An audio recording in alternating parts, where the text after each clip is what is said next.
Cariñosas. Mariano, eres una persona extraordinariamente cordial.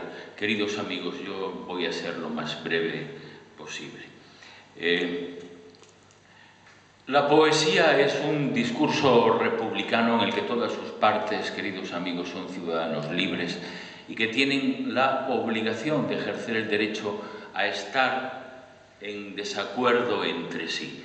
Y es lo que pretendo yo hacer esta tarde, estar en desacuerdo con todos los que me han precedido. Hay varias cosas que yo no acabo de entender. No acabo de entender los grados de dificultad que se pueden plantear en un poema frente a su facilidad o su dificultad. En términos musicales todos entenderíamos que sería una cuestión de perogrullo el preguntarnos qué es más fácil o más difícil, si es Stravinsky o Mozart. Y sin embargo, nos lo preguntamos respecto a la poesía. A nadie se le ocurriría pensar que es más fácil el Bosco o más difícil Tapies. Responden a diferentes estados de conciencia, a diferentes estados civilizatorios de los significados. Pero veréis, queridos amigos, para mí la gran preocupación no reside en esta queja relacionada con la poca presencia de la poesía en esos espacios mediáticos, en la 2, como decía Manolo Rico, donde salen los delfines. No, es que no hay que estar ahí. No hay que estar ahí. Hay que salirse definitivamente del surco. Hay que empezar a pensar, como nos enseñó Michel Foucault, no desde la víspera, sino desde el día siguiente. Porque la poesía, si algo le queda todavía en la sociedad contemporánea por ser, es la de constituirse en un acto de legítima defensa contra la soberbia obstinación del poder para mentir.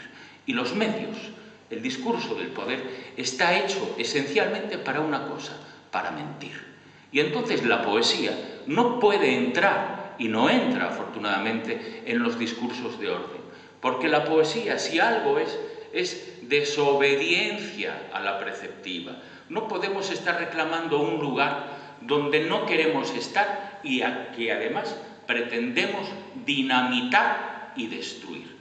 La poesía, tal vez, esto lo digo sin ninguna autoridad, soy de aquellos que han renunciado a ejercer todo tipo de autoridad artística sobre los demás. En mi caso ha sido muy fácil porque nunca la he tenido. Pero la poesía tal vez sea la conciencia de algo de lo que no podemos tener conciencia de ninguna otra manera. Por tanto, no hay poemas fáciles y poemas difíciles. Hay exactamente poemas, cajas de herramientas al servicio de la conciencia de los hombres. La poesía tal vez sea la teoría menos humillante de la historia y, por tanto, algo que está vinculado con el lenguaje de la delicadeza humana. Y el lenguaje de la delicadeza humana no es el lenguaje de la información, ni es el lenguaje persuasivo de los discursos políticos que pretenden convencer a las masas.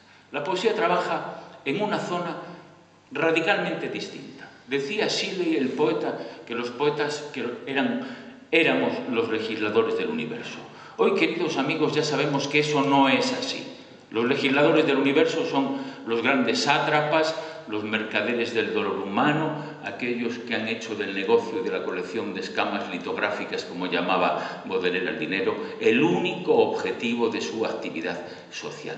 La poesía, ¿acaso esté vinculada con otro tipo de legislación? Con una legislación invisible, algo que no vemos pero que está ahí.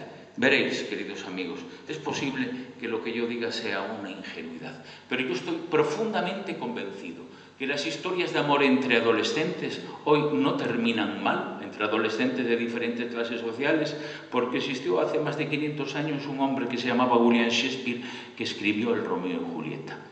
Y eso se infiltró de tal manera en la conciencia de la humanidad, en la conciencia de la civilización, que ha hecho posible que hoy sea una conquista definitiva de la dignidad del ser humano.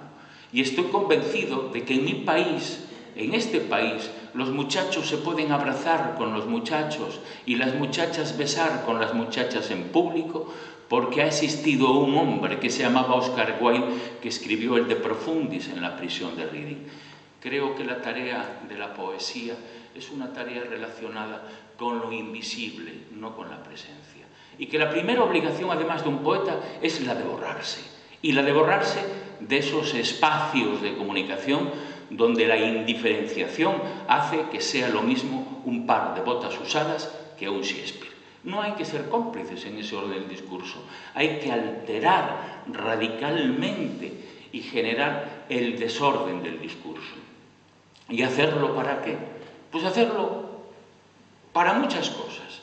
Entre otras, para mantener inmaculada y pura la sonrisa de los muertos. ¿Qué quiero decir con ello? Quiero decir que los seres humanos somos responsables unos de otros y que por tanto la poesía habla desde una voz sin boca y tiene que hacerse cargo del imperativo categórico y moral de aquellos que aún en las cunetas de la historia no han recuperado la dignidad civil de ser honrados por la justicia y por la razón y por la palabra como inocentes. Quiero decir que la poesía está en abierta alianza con los perdedores, con aquellos que fracasando en el pasado, sin embargo, articulan un sistema de lenguaje que genera una súbita metamorfosis en los significados del porvenir. Mirad, amigos, el fascismo es algo más que una terrible estructura de dominación e indefensión civil. El fascismo, esencialmente, es la negación de la memoria de la dignidad humana. Y la poesía, si en alguna zona trabaja, es en la zona del recuerdo de la dignidad de las palabras, recordándonos que las palabras han sido hechas para ayudar a construir la casa de la verdad y no para destruirla. La poesía nos recuerda qué debieron de significar y no significaron en su día, en los momentos que hubo necesidad, la palabra justicia, la palabra piedad o la palabra misericordia. Para eso están ahí los poetas como vigilantes del fuego, sencillas personas que recuerdan cuál es el encargo ético que tienen las palabras. No estamos en la ejemplaridad, estamos en la conducta. Los sociólogos se equivocan cuando dicen que en la sociedad de consumo todo es consumible. Hay una cosa al menos que no es consumible. Y esa, queridos amigos, es la poesía. Un libro puede leerse 10 veces, 100 veces, 1.000.000 de veces y sigue siendo inconsumible. Ese no sé qué que queda balbuciendo de San Juan de la Cruz no ha podido digerirlo el sistema.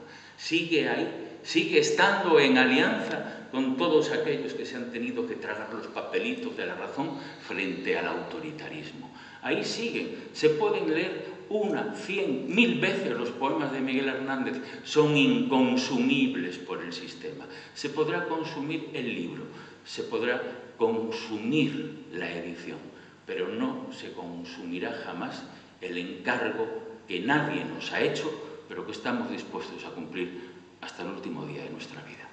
Muchas gracias.